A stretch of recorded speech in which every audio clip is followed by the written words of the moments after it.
Can you imagine, dear viewer, that the child's drawing hides behind it the secret of a terrifying crime that the police have not been able to solve for more than 45 years? Well, what would you think if I told you that this story literally drove me crazy and left me shocked by the horror of its details? They made a full documentary about it on Netflix. I consider this episode the historical episode on the channel. On January 12, 2000, Jodie Foster, a dedicated mother, lived with her 3-year-old daughter Hannah in Orange County, California. Known in her community for her commitment to parenting, Jodie faced a pivotal moment in her life when she decided it was time for a change. Looking for a fresh start and a better environment for raising Hannah, she chose to relocate to Chico, California. This decision was driven by her hope to find a new home in a different area where they could establish a new chapter of their lives together. Chico is a beautiful and sweet city, and it has almost everything you need to start a family and live a stable life. When Jodie arrived in Chico, she felt at first sight that this place was the right place for her. She liked the place, and it was very nice. She found a residential complex in the city, and there was an apartment on it that was written that the complex had a garden and beautiful flowers and a large swimming pool.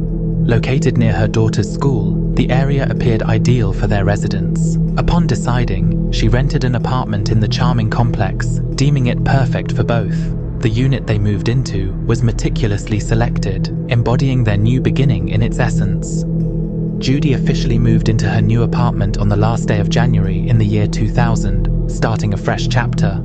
She was hoping that she would have a great time in her new home. The place was nice and beautiful from the outside, and everything was perfect. Hannah was 3 years old at the time, and Jodie was 33 years old. But when Jodie moved into the apartment and entered it for the first time, she felt a strange feeling, as if the house had been stripped of its tranquility, because from the first time she entered the apartment, she had a feeling that she had never had before. Her heart clenched with fear, and she was not comfortable at all, even though she originally liked the new house and she was the one who chose it.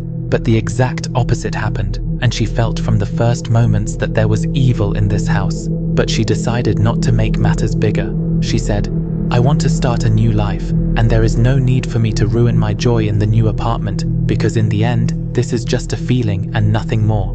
And this is where the real troubles begin." Contrary to Jodie's expectations, from her first night in apartment number 14, strange phenomena began to occur around them, as Jodie says, and they became more frequent with the days, including her daughter Hannah's shoe, which her mother always left next to the door. They would not find it in its place after the mother made sure that she put it down herself. When Jodie asked her daughter Hannah more than once, "Did you bring him here?" she replied, "No, Mom, it wasn't me." The little girl insisted on what she was saying, and day after day, the shoe kept being placed in the middle of the bed by itself, and the mother's anxiety increased more and more. The matter did not stop there. One time, Jodie heard her daughter Hannah greeting someone saying, "This is it," and talking to him. Although there was no one in the house except Hannah and her mother, Mother Jodie went to see who her daughter Hannah was talking to. When she arrived, she saw Hannah standing at the door of the room. Jodie asked her in surprise, "Hannah, who are you talking to?" The girl at the time, she pointed with her hand somewhere in the room and said, "I'm talking to the girl standing there, Mom." The mother was shocked because the room was empty. There was no one in it. Jodie expected that someone might have passed by the window and greeted Hannah, so she responded and greeted him. But the girl insisted on her words, pointing at her and saying, "Hey, Mom, this is her." She told her that she was wearing a white shirt and that this girl's name was Marlez. What's scary about the matter is that over time, Hannah started drawing strange pictures of this girl and going to her mother to show them to her. She tells her, "Meet Marlez, Mom. She's the girl I encounter every day, though I might be slightly older." Hannah created her portrait. The picture depicts Marlez suspended, with two individuals next to her, a spectacled man and a woman who has short hair. Interestingly, the terrifying occurrences affected not just the little girl. Her mother also experienced these eerie phenomena personally. Mother Jodie started having a strange, incomprehensible dream every day. In the dream, she saw a girl walking in the street in the city of Chico itself, and there were two people, a man and a woman, riding in a blue car. They were calling her to ride with them. Then the girl ran away quickly from these two people, and they were chasing her. Judy woke up here, terrified. Two numbers were always repeated to her in the dream. Keep them in mind, okay? The first number, 35.76, and the second number consists of the letter A, followed by the number 17. Do you think that the matter was limited to dreams only? No, because the matter reached very frightening stages. One night in February, the mother, Judy, was asleep, and the time was approximately 33 minutes before dawn. Judy's health in the middle of the night on the sound of the TV hookah. He was coming from the other room, whispering in a low voice the sounds of old televisions. When Judy got up and went to this room and saw the television, she was surprised who was on it. The girl was asleep, and there was no one else in the house. After a while, Judy entered the kitchen to the sound of something specific and found one of the gas stoves lit. At the same time, she heard the sound of Hannah's toy, whose name was Ernie, and she was sitting and talking, translated by Nancy Kanka. The sound of the toy's speech was coming out of it, as if someone had pressed it and turned it on, except for a while, between the mother's shock and astonishment, suddenly the lights turned on, and the mother was terrified and scared. She quickly flew, took her daughter, and went to their neighbor, who lived next door to them, and who was the manager of this complex herself, and called her to see who was walking around her apartment. When they re-entered the apartment, they observed everything intact, but found no reasons for the abnormality. That night, overwhelmed by fear, Judy exited the apartment. At about 6:30 in the morning the next day, Judy was sitting in the garden outside next to the fireplace, crying about what she had seen the previous night. It seemed that she had not slept in the apartment that night. She was crying until a while ago and saw an old man walking with his dog in front of the residential complex. She knew this man, or rather, this man's husband, who was one of the neighbors and had lived in this area for more than 25 years. He stopped in the middle of the road, looked at her and said, "Judy, no one stays in this apartment for long." Judy was shocked, looked at her in horror and said, "What are you saying? How? Why? And what's the reason?" He told her that there was a girl, but I forgot her exact name, who lived in this apartment, apartment number 14, but she disappeared completely from that day. Judy, after what happened yesterday, and the old man's words, and all these suspicious events, a short time later, Judy left apartment number 14 and moved to a new house after only 3 months of living in her first apartment. From the day Judy left the apartment, her life and her daughter's life returned to normal. After a while, Judy met someone and they got engaged. She was telling him about all the strange things that happened to him one day. This person had bought a book called The Perfect Victim. This book talks about the crimes that happened in America. While he was reading the book, he found something very strange, something that shocked him greatly. He quickly went to Judy's house in shock. To tell her a strange piece of information he discovered about apartment number 14. When he reached Judy, he told her the shocking thing you will hear now. This apartment was inhabited by a girl named... Judy's reaction was, "Oh my God," when she discovered someone shared her identical name. What her daughter Hannah said on January 31st, 1976. Miles, this girl suddenly disappeared under mysterious circumstances. Who is Miles? The one who appeared to be the little girl Hannah, whose name is in this book. Let's find out the real story together. This girl's name is Mary Elizabeth Spanhake, and her nickname or stage name is Marley's Mary. She is a beautiful and polite girl, and she is 18 years old. She lived in Ohio. Her dream since she was young was to become a famous actress. Mary was working with a young man named John Barth. Over time, Mary and John fell in love and got engaged. Then they decided to move to the city of Chico and lived in apartment number 14. But over time, she was unable to adapt to her new life and did not like life in California. In addition, there were simple disagreements between her and John, just simple touches, but it was nothing big. But she decided to return to her home, which scared her. But after that day, Miles disappeared forever. The first person the police suspected was John Barth, especially since Miles's mother used to say that he was a drug dealer and someone who was not like him. But when the police investigated him, they did not find any evidence against him, even when they showed him a lie detector test. He passed the test, and therefore John was not accused of anything. Thus, The police failed to find Marlies or anything that would lead to her until the year 1977. The police here considered this case unsolved and are ignoring the investigation, but I would like to tell you that the story does not end here, because what is coming is very terrifying, because on May 19th of the same year, a second crime occurred. The events of the crime are similar to Marlies's disappearance again. She has nothing to do with the whole story. Her name is Colin Stan. She was walking on one of the streets of California at the time. She wanted to surprise one of her friends, and she was waiting for anyone with a car to stop for her and take her with him. Suddenly, a car appeared with a man and a woman in it, most likely his wife, and a small pigeon with them. Colleen looked inside the car and said, "Nice, a beautiful family, and the situation is clear. There is nothing to be afraid of. They must have stopped to help me and take me." Colleen got in with them without hesitation, and from that day on, Colleen disappeared completely and knew what real hell was. Okay, did what happened to her in Marla's happen, and she didn't show it? No, this time she showed us a very important clue that will lead us to finally solve this case, because on November 7th, 1984, an unknown woman, she entered the Nazarene Church in California and started talking to the priest.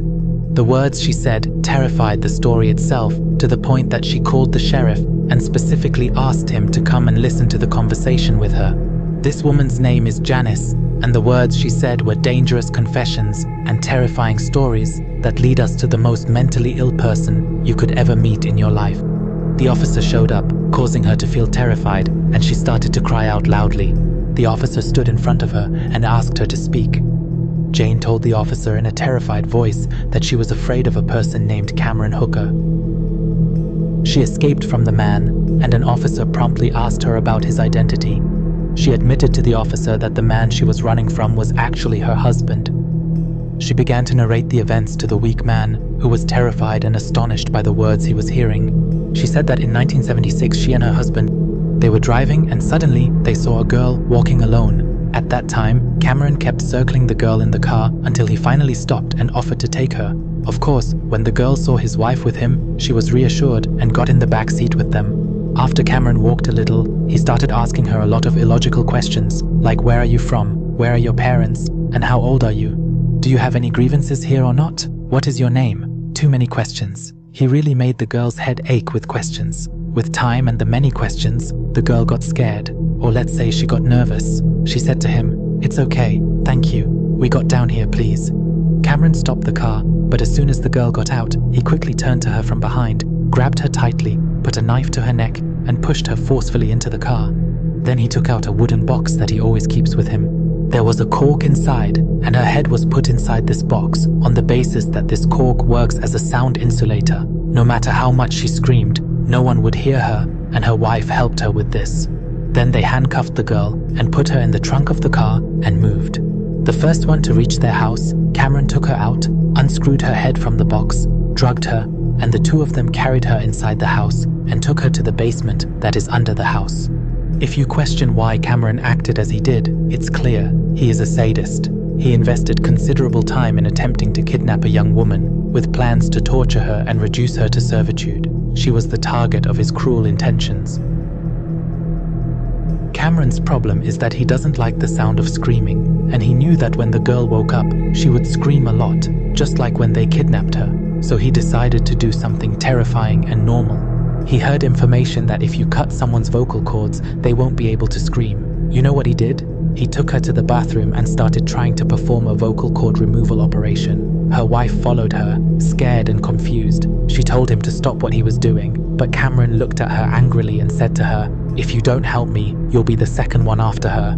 This sentence was enough to make Cameron's wife keep quiet and not oppose her with some fear. Indeed, this criminal brought a knife and cut a part of the girl's neck. He tried to reach her vocal cords, but he was not injured, and the girl started bleeding profusely. Here, this crazy person was afraid of getting into trouble. He took her and took her to the hospital. No, of course, he did not take her to the hospital. He took her to the basement again and left her wife at home. He got out, got into his car, and drove off. Here, his wife went to see what happened to the girl, and at that moment, she entered the basement and saw the girl without clothes and hanged in the middle of the basement. The woman was shocked. After a while, Cameron returned home and went to his wife and said to her, "This is my name. We have to take her body and throw it in a faraway place." Indeed, they carried the body and put it in the car in cold blood, and then they drove to the forest. The first place they reached was a deserted place in the middle of the forest. Cameron started digging in the ground and created a big hole.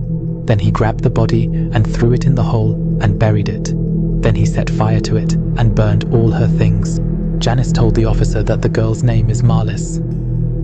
Now let's go back a bit. Do you remember the second girl whose name is Colleen? Unfortunately, the same thing happened to her as Marlies, who kidnapped her. They are the same couple, but this time, Cameron learned from his mistake and decided not to cut her vocal cords. He left Colleen locked up in the basement with her for 7 years, during which she saw all kinds of torture you can imagine, physically and psychologically, everything. Like he made her sleep in a coffin and tortured her in every way you can think of and in every way you can think of, and I won't describe more than that. No, this is not sane. This is a psychopath. Imagine this person completely controlling the girl to the point that he had her completely under his control. He was able to make her laugh and convince her that he was part of a large organization and had her sign a slavery contract for him and join this organization and told her, "If you don't sign, they will kill your family." They see this organization buying everywhere, and the poor thing fell for the Collin family during that period. They were looking for her everywhere, but I want you to imagine to what extent this person controlled her, to the point that he reached a stage where he would divorce her and let her go and walk and come back to her because he knows that she will come back to him. Not only that, he convinced her of the idea of the organization to the point that once he even made her go back to her parents' house. For a whole day she stayed with them, and he knew that she would come back to him again. At that moment, Colleen saw her family for the first time since he kidnapped her for 4 years. After that, she actually returned to Cameron. He put her in a coffin and locked her under the bed. She completed the remaining 3 years in the same torture. It became 7 full years, but the surprise was that she wasn't alone in this torture. Cameron? He was torturing her wife too. No, and in front of her 2 daughters. Yes, Cameron had 2 daughters, and they were seeing everything in front of them. These were his daughters. If they grew up with them, what could have happened to them? One day? Finally, Janice decided to get out of the torment she was living in. She went to Colleen and told her about the truth about the organization and that it was just a lie. Colleen was in a state of shock from what she heard. Everything turned out to be a lie. Here came the final decision. Janice and Colleen decided to run away, and Cameron was at work. They actually ran away with the 2 little girls and went to Janice's parents' house. After exactly 3 months, Janice decided to go to the church and tell the priest about all the crimes of the criminal Cameron Hooker.